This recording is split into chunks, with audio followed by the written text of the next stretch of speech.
So we're at the North Bet pit, and this lake holds some incredible carp. The box common, Arthur scargill, a fish called the two-tone half limb that's got a face only a mother can love.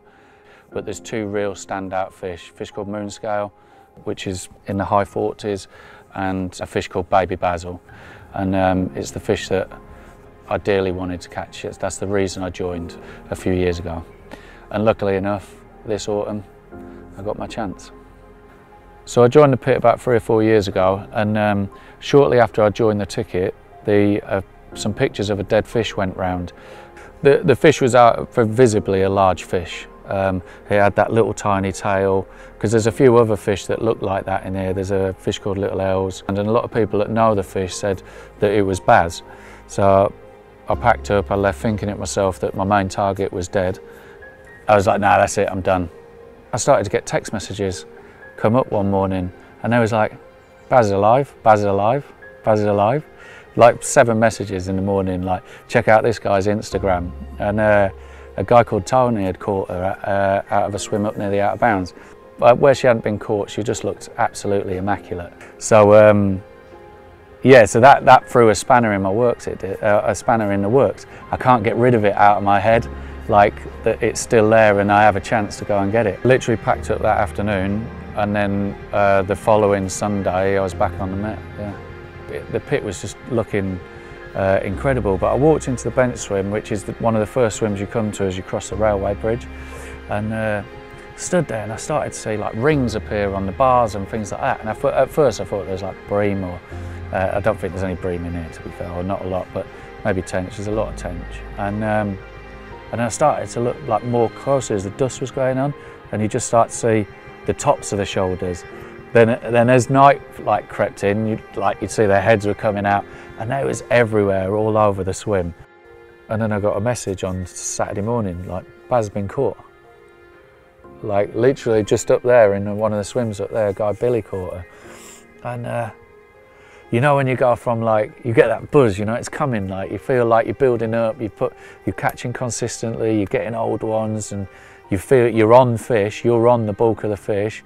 And then the big one gets caught randomly, and it's just like a flat line, it is. So the Baz had been out on the Saturday morning, and then I'd fished through, I caught another one. Tuesday morning, like I get this single beep on the rods, bang, lifted up.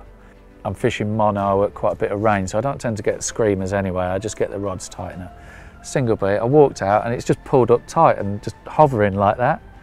So I lifted up, I was like, oh, I'm into a carp, like into one ear, like, and I was like reeling it in. I was thinking, you know, it doesn't feel like that big. You get a lot of stretching mono anyway, but I was reeling it in. I was like, this is all right, just the odd knock and whatnot. Hook hanging out of its mouth, fold it in the net. It's still dark. It's just getting on light, so I couldn't really make out what it was. I goes to grab the net, grab the front and the back, lift it up, and I was like, no, that's not a small carp. I won't get my head torch. Put it on. The minute I shine it in the net, you just see this tiny little wrist of a tail, like this tiny little paintbrush tail, little wrist with that little row of limb, like scales and that. And I was like, ah, like screaming like I was being murdered at the lake, like ah, ah. I don't know what's going on, you know. And beamed an head torch like on full beam straight in his face. I was like, I've got Basil. Yeah, that was it. Like it's there. Like I was shaking, like pacing around the swim, because I like, as you could probably tell, I get really buzzed up. Like when you get your target and things like that, it's really hard for me to like hide that emotion. I'm not a cool guy. Like they all reeled in, came round. My pal Sam come down, and yeah, we had a good old time in the swim and weighed her up. She was like 49.4. She'd been out a bit heavier a few days before. She was out heavier, but I don't know if she just lost a bit or whatever, where she's been soaking. You know, it was the weight is irrelevant when it comes to that carp. Like it is just a mega big old like grey mirror, great big overslung mouth. Like yeah, you'll see anyway. Like it's an incredible carp.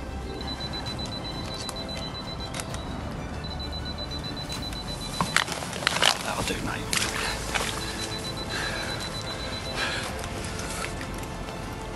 I'd had bads now, and I don't want to stay on risk like catching bass again. So I moved on to the club lake, which has got again got some incredibly old carp, and I've just finished a dream session on there where I caught that one as well. So yeah, that's a story for another day.